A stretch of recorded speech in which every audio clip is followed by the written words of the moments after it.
Hi viewers, you are watching Triple K channel. Welcome to my channel. Please subscribe my channel and share this video if you like. Basic English Grammar Part 2. Earlier we learned how the sentences are formed with subject, verb, object, subject, verb, verb, object or verb. Last సెషన్లో మనము sentences ఎలా form అవుతాయి, సెంటెన్సెస్లో first structure subject verb object స్ట్రక్చర్తో ఎలా ఉంటుంది, subject verb structure అంటే object లేకుండా ఎలా సెంటెన్స్ ఉంటుంది, వర్బ్ ఆబ్జెక్ట్ అంటే సబ్జెక్ట్ లేకుండా వర్బ్ ఆబ్జెక్ట్తో సెంటెన్స్ ఎలా ఉంటుంది, ఓన్లీ వర్బ్ సబ్జెక్ట్ ఆబ్జెక్ట్ లేకుండా ఓన్లీ వర్బ్తో మనకి ఇక్కడ సెంటెన్సెస్ ఎలా ఉంటాయని ఆ స్ట్రక్చర్స్ లాస్ట్ సెషన్లో మనం నేర్చుకోవడం జరిగింది. I think you have understood.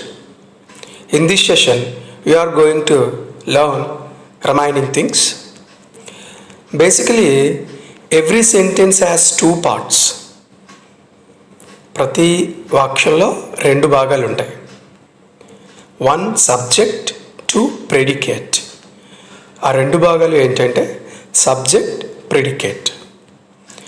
Earlier we discussed about subject. Who does the action? పనిని ఎవరైతే చేశారో వాళ్ళని సబ్జెక్ట్ అంటామని చెప్పుకున్నాం. What about predicate? Predicate is nothing but pre plus indicate. దీనికి ముందున్న భాగం గురించి చెప్పేదాన్ని ప్రెడికేట్ అంటారు. ప్రీ అంటే ముందర భాగము, ఇండికేట్ అంటే తెలియజేసేది, ముందర భాగం గురించి తెలియజేసేది. ఏంటి ముందర భాగం? సబ్జెక్ట్. సబ్జెక్ట్ గురించి తెలియజేసేది. Pre plus indicate. Predicate tells about the subject. What are the two parts? Subject, predicate. Look at these two examples. Many countries try to invent medicine for the corona pandemic. What is subject here? Here this sentence is divided into two parts. ఇక్కడ ఈ వాక్యాన్ని రెండు భాగాలుగా చేసాం మనం. మధ్యలో indicator ఇచ్చాం చూడండి. మెనీ కంట్రీస్ తర్వాత ఒక ఇండికేటర్ ఉంది, సెపరేట్ చేయడం జరిగింది. The word many countries is a subject here and the remaining part is predicate. ఈ వాక్యంలో మెనీ కంట్రీస్ అనేటువంటి పదము సబ్జెక్ట్ గాను మిగిలిన భాగాన్ని ప్రెడికేట్ గాను మనం చెప్పుకుంటాం. Many countries, what do we know about many countries? Definitely we look at the predicate. Try to invent the medicine for the corona pandemic. What is predicate? Predicate tells about subject, many countries. That is the relation between subject and predicate. Predicate contains verb, object and other parts. Predicate lo verb, object, మిగిలినటువంటి భాగాలు అనేవి ఉంటాయి. Observe చేయండి ఈ సెంటెన్స్లో ఒక్కసారి. For practice, slow and steady wins the race. What is subject here and what is predicate here? They offer me a job for their company. What is subject here and what is predicate here? Rain fell. What is subject here and what is predicate here? I think you have gained answers for these three sentences. Let me explain. Slow and steady, subject, wins the race, predicate. They, subject, offer me a job for their company is predicate. Rain fell. Rain, subject, fell, predicate. In this way we have understood about subject and predicate. ఈ విధంగా మనము subject and predicate గురించి తెలుసుకోవచ్చు. Next, We observe that sentences are needed while conversing with others. We observe that sentences are needed while conversing with others. ఎవరితోనైనా మాట్లాడాలంటే తప్పనిసరిగా మనకి వాక్యాలు అనేవి చాలా అవసరం, అది మనకు తెలుసు. Types of sentences. Then if we need sentence, we are going to know how many kinds of sentences are there. మాట్లాడడానికి వాక్యాలు అవసరము అంటే అందులో చాలా రకాలైనటువంటి వాక్యాలు ఉంటాయి. తెలుగులో మనం చూసినట్లయితే ఎన్ని రకాలైనటువంటి వాక్యాలు మనకు అవసరం పడతాయో ఇంగ్లీష్లో కూడా కొన్ని రకాలైనటువంటి వాక్యాలు అవసరం పడతాయి. Types of sentences. While conversing, we use statements, question forms, imperative forms, exclamation forms. మాట్లాడేటప్పుడు మనకి కొన్ని స్టేట్మెంట్స్, క్వశ్చన్ ఫామ్స్ అంటే ప్రశ్నార్థకాలతో కూడిన వాక్యాలు, ఇంపెరేటివ్ ఫామ్స్ విజ్ఞాపన, అభ్యర్థన, ఇలా కొన్ని అర్థాలను తెలిపే వాక్యాలు, ఆశ్చర్యకరమైనటువంటి అర్థాలను తెలిపే వాక్యాలు, ఇలా కొన్ని విభాగాలుగా సెంటెన్సెస్ అనేవి ఉంటాయి. So we need statements, question forms, imperative forms, exclamation forms. ఈ 4 కూడా సెంటెన్సెస్లో మనకి అవసరం. Keeping it in our view, we divide the sentences into 4 categories. ఈ 4 kinds ఏవైతే మనం చెప్పుకున్నాం వీటిని మనము ఆలోచించుకొని సెంటెన్సెస్ని 4 విభాగాలుగా డివైడ్ చేయడం జరిగింది.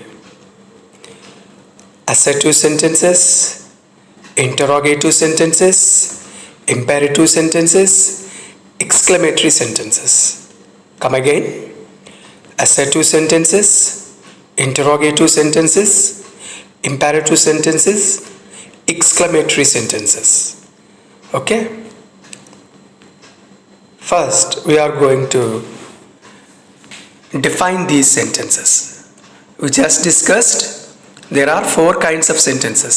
ఇప్పుడే చెప్పుకున్నాం 4 రకాల వాక్యాలు ఉంటాయి. Assertive sentences, interrogative sentences, imperative sentences, exclamatory sentences. First we are going to learn about assertive sentences. ఏంటి assertive sentences అంటే ఏంటి? We are going to assert something. ఒక వాక్యాన్ని, ఒక స్టేట్మెంట్ని మనం చెప్పబోతున్నాం, అదే assertive sentence. An assertive sentence is nothing but a statement. assertive sentence అనేది ఒక వాక్య నిర్మాణం, ఒక వాక్యం. It declares something, ఒక విషయం గురించి వివరిస్తుంది. It is also called a declarative sentence. అందుకే దీన్ని అసర్టివ్ సెంటెన్స్ అంటూ, డిక్లరేటివ్ సెంటెన్స్ అని కూడా అంటాం, అఫర్మేటివ్ సెంటెన్స్ అని కూడా అంటాం. It starts with a capital letter and ends with a full stop. Come again. An assertive sentence is nothing but a statement. It declares something. It is also called a declarative sentence. It starts with a capital letter and ends with a full stop. Assertive sentence అనేది ఒక వాక్యాన్ని తెలియజేస్తుంది, ఒక విషయాన్ని ఇది నిర్ణయిస్తుంది. అందుకే దీన్ని డిక్లరేటివ్ సెంటెన్స్ అని కూడా అంటాం. అసర్టివ్ సెంటెన్స్ని ఎప్పుడు కూడా క్యాపిటల్ లెటర్తో స్టార్ట్ చేయాలి. ఈ వాక్యం చివరిని ఎప్పుడు కూడా ఫుల్ స్టాప్తో ఈ అసర్టివ్ సెంటెన్స్ అనేది ముగుస్తుంది. Generally, it is of 2 types. Assertive sentences are 2 kinds. 2 రకాలుగా ఉంటాయి. Positive statement or positive sentence అని, negative statement or negative statement అని 2 typesగా చెప్తాం. What is a positive statement or a positive sentence? It employs positive meaning. సానుకూలమైనటువంటి అర్థాన్ని ఇస్తుంది ఎప్పుడు కూడా. Positive meaning, it employs positive meaning. ఇది ఎప్పుడు కూడా సానుకూలమైనటువంటి అర్థాన్ని ఇస్తుంది. Look at the examples. They learn English lesson, వారు ఇంగ్లీష్ పాఠ్యాంశాన్ని నేర్చుకున్నారు. our army protects us. ఈ సెంటెన్సెస్, ఈ 2 సెంటెన్సెస్ చూడండి, ఈ 2 సెంటెన్సెస్ కూడా మనకి పాజిటివ్ మీనింగ్ని ఇంప్లై చేస్తున్నాయి. కాబట్టి వీటిని పాజిటివ్ స్టేట్మెంట్స్ అని, పాజిటివ్ సెంటెన్సెస్ అని చెప్పుకోవడం జరుగుతుంది. Let's think about the negative sentence or negative statement. Second one చూద్దాం. నెగిటివ్ సెంటెన్స్ లేదా నెగిటివ్ స్టేట్మెంట్ అంటే ఏంటి? It never implies positive meaning, means it implies negative meaning. ఇది ఎప్పుడు కూడా సానుకూల అర్థాన్ని ఇవ్వదు, వ్యతిరేక అర్థాన్ని ఇస్తుంది. ఇది ఎప్పుడు కూడా సానుకూల అర్థాన్ని ఇవ్వదు, వ్యతిరేక అర్థాన్ని ఇస్తుంది. It never implies positive meaning which means negative meaning. ఇది ఎప్పుడు కూడా సానుకూల అర్థాన్ని ఇవ్వకుండా వ్యతిరేక అర్థాన్ని ఇస్తుంది. జనరల్గా మనకి తెలుసు, నాట్ అనే పదం వస్తుంది, కాదు అని అర్థం. For example, they learn English lesson, positive sentence. They don't learn English lesson, negative sentence. అలా చూద్దాం ఇక్కడ. Generally it contains the words not, none, never. ఈ సెంటెన్సెస్లో ఎప్పుడు కూడా నాట్, నన్, నెవర్ అనేటువంటి వర్డ్స్ ఉంటాయి. ఈ వర్డ్స్ నెగిటివ్ మీనింగ్ని మనకి ఇస్తాయి. అందుకే ఈ వర్డ్స్ ఉంటే అవి మనకి నెగిటివ్ సెంటెన్స్గా చెప్తాం. Look at the examples. Geeta has not finished her work. ఈ సెంటెన్స్ మనకి చక్కగా అర్థమవుతుంది. ఇందులో నాట్ అనే పదం ఉంది కాబట్టి నెగిటివ్ సెంటెన్స్గా చెప్తాం. None of the workers attended. Some of us think it is not negative. కొంతమంది అనుకుంటాం ఇది నెగిటివ్ కాదు, నాట్ లేదు అనుకుంటాం. But none also employs a negative meaning. None అనేది ఒక నెగిటివ్ వర్డ్. నన్ అనేది ఉంటే నాట్, నన్, నెవర్ ఇలాంటి పదాలు సెంటెన్స్లో ఉంటే అవి మనకి నెగిటివ్ మీనింగ్స్గా చెప్తాం. Okay, Geeta has not finished her work, none of the workers attended. అంటే మనం మాట్లాడేటువంటి స్పోకెన్ లాంగ్వేజ్లో కూడా positive sentences, negative sentences use చేస్తూ ఉంటాం. ఇంగ్లీష్ గ్రామర్ అనేది కేవలం గ్రామర్ వ్యూతో మాత్రమే కాకుండా కాన్వర్సేషనల్ లాంగ్వేజ్ వ్యూతో కూడా మనం దీన్ని అర్థం చేసుకోవాలి. Some words like few, little, scarcely, hardly, barely, neither employ negative meaning. కింద కొన్ని వర్డ్స్ చెప్పాం చూడండి. Few, little, scarcely, hardly, barely, neither ఈ అన్ని పదాలు కూడా నెగిటివ్ మీనింగ్నే మనకి ఇస్తాయి. For example, they hardly do it అంటే ఎక్కడెక్కడ నాట్ లేదు కదా, ఇది నెగిటివ్ సెంటెన్స్ కాదు కదా, పాజిటివ్ సెంటెన్స్ అనుకుంటాం. ఈ హార్డ్లీ అనేటువంటి వర్డే మనకి నెగిటివ్ మీనింగ్ని ఇస్తుంది. కాబట్టి అది హార్డ్లీ అని ఉన్న పదం కానీ, స్కేర్స్లీ అని ఉన్న వాక్యం కానీ, ఇక నేను ఏవైతే చెప్పానో ఈ వర్డ్స్ ఉన్నటువంటి సెంటెన్సెస్ అన్నీ కూడా నెగిటివ్ సెంటెన్సెస్గానే మనము భావించాలి. Neither of the boys attended here. Neither of the boys attended here. ఎక్కడెక్కడ నాట్ లేదు, ఇది నెగిటివ్ కాదు, పాజిటివ్ అనుకుంటాం. But it is a negative sentence. Neither employees negative meaning. అంటే అర్థం ఏంటి? బాయ్స్ ఎవరు కూడా అటెండ్ కాలేదు అని అర్థం. అందుకని ఈ వర్డ్స్ ఉన్నటువంటి సెంటెన్సెస్ని మనము నెగిటివ్ స్టేట్మెంట్స్గా చెప్తాం. Come to the next one, interrogative sentence. We just discussed what is an assertive sentence. What is the second type of sentence? Interrogative sentence. Definition is given in the sentence also. Definition clear గా ఇవ్వబడింది. Interrogation. What is an interrogation? ప్రశ్నించటం. ప్రశ్నించడం అంటే ఇక్కడ అన్ని వాక్యాలు ప్రశ్నార్థకాలతో కూడి ఉంటాయి. Let's look through the definition. An interrogative sentence is a sentence which consists of question form or interrogative forms. An interrogative sentence is a sentence which consists of question form or interrogative forms. ఈ ప్రశ్నార్థకాలతో కూడిన వాక్యాలని, కొన్ని వాక్యాలు ప్రశ్నార్థకాలతో కూడి ఉంటాయి, వాటిని మనం interrogative sentences అంటాం. మన తెలుగు భాషలో కూడా ఈ ప్రశ్నార్థకాలతో కూడిన వాక్యాలను మనం ఉపయోగించడం జరుగుతుంది. It starts with a capital letter and ends with a question mark. ఇది క్యాపిటల్ లెటర్తో ప్రారంభించబడి ప్రశ్నార్థకంతో ముగుస్తుంది. Interrogative sentences are started with capital letters and end with question mark. Okay, the sentences which are used for asking questions are called interrogative sentence. ప్రశ్నలు వేయడానికి ఉపయోగించే వాక్యాలని interrogative sentences అంటాం. Okay, these are 2 types. Interrogative sentences are 2 types. Yes or no questions.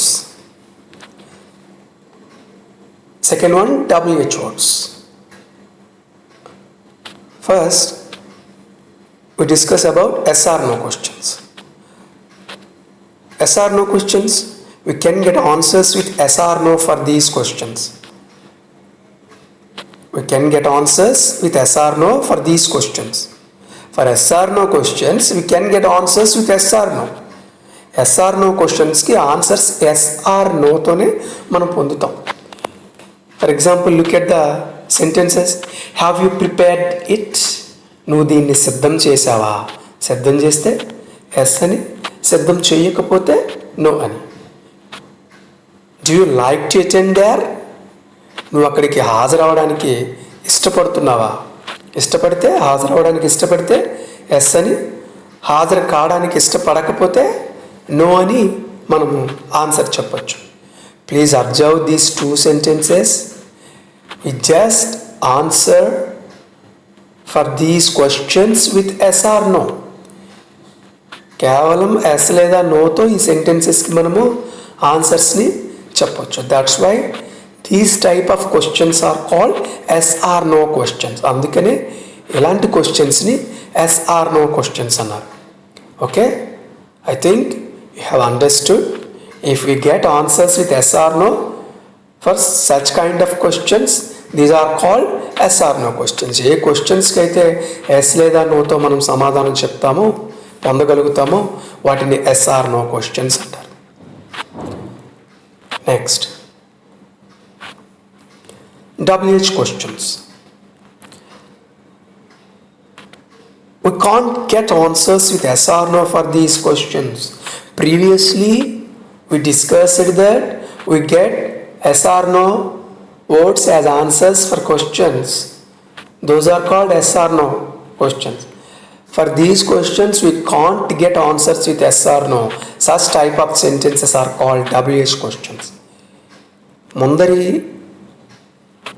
ముందర చెప్పుకున్నాం, ఏ ప్రశ్నలకైతే yes లేదా నోతో సమాధానం పొందుతామో వాటిని ఎస్ ఆర్ నో క్వశ్చన్స్ అన్నాం. బట్ WH క్వశ్చన్స్ అంటే ఏ క్వశ్చన్స్కి అయితే ఎస్ లేదా నోతో మనము సమాధానం పొందలేమో వాటిని WH questions అంటాం. Some answers are required for these questions. Definitely, we provide some answers for these questions. ఈ WH క్వశ్చన్స్కి తప్పకుండా ఏదో ఒక ఆన్సర్ని చెప్పాలి. Look at these examples. Who is the author of this book? Do we get answer yes or no? Sorry, yes లేదా నోతో సమాధానం పొందగలమా? పొందలేం. Definitely we should provide an answer. తప్పనిసరిగా ఎవరు, ఈ పుస్తకం యొక్క రచయిత ఎవరు అన్నప్పుడు తప్పనిసరిగా ఒక సమాధానాన్ని మనం చెప్పాలి. ఎస్ లేదా నో కాకుండా ఒక సమాధానాన్ని మనం అక్కడ డెఫినెట్గా ప్రొవైడ్ చేయాలి. What kind of thing is it? ఏంటి, ఎలాంటిది ఇది? we can't get answer with yes or no. Definitely we can get answer with a word or a sentence. ఏదో ఒక వాక్యంతోనో లేకపోతే కొన్ని వాక్యాలతోనో ఒక పదంతోనో తప్పనిసరిగా దీనికి మనం సమాధానాన్ని పొందాలి. That's why these type of questions are WH questions. It is very simple to remember. The questions which are called WH questions are not getting answers with yes or no. Yes లేదా నోతో సమాధానం పొందలేని వాటిని WH questions అంటాం. ఈ examples చూస్తే మీకు అర్థమవుతుంది. And it is very important to remember that WH questions are always started with WH words. I am repeating it again. WH questions are started with WH words. Who, whom, whose, what, why, when, where, which, how are WH words. Who, whom, whose, what, why, when, where, which, how are WH words. ఈ 9 వర్డ్స్ని WH words అని చెప్పి మనం పిలుచుకుంటాం. ఇక్కడ విచ్కి బదులు whose అని printing mistake వచ్చింది, గమనించండి. Sorry for that. Who అంటే ఎవరు, హూమ్ అంటే ఎవరిని, హూజ్ అంటే ఎవరి యొక్క, వాట్ అంటే ఏమిటి, వై అంటే ఎందుకు, వెన్ అంటే ఎప్పుడు, వేర్ అంటే ఎక్కడ, విచ్ అంటే ఏది, హౌ అంటే ఎలా. I'm repeating again. హూ అంటే ఎవరు, హూమ్ అంటే ఎవరిని, హూజ్ ఎవరి యొక్క, వాట్ ఏమిటి, వై ఎందుకు, వెన్ ఎప్పుడు, వేర్ ఎక్కడ, విచ్ ఏది, హౌ ఎలా. మీకు అర్థమైంది అనుకుంటున్నాను. నెక్స్ట్ సెషన్లో ఇంపేరిటివ్ అండ్ ఎక్స్క్లమేటరీ సెంటెన్సెస్ గురించి మనము నేర్చుకుందాం. ఈ ఒక్కసారి ప్రాక్టీస్ చేయండి.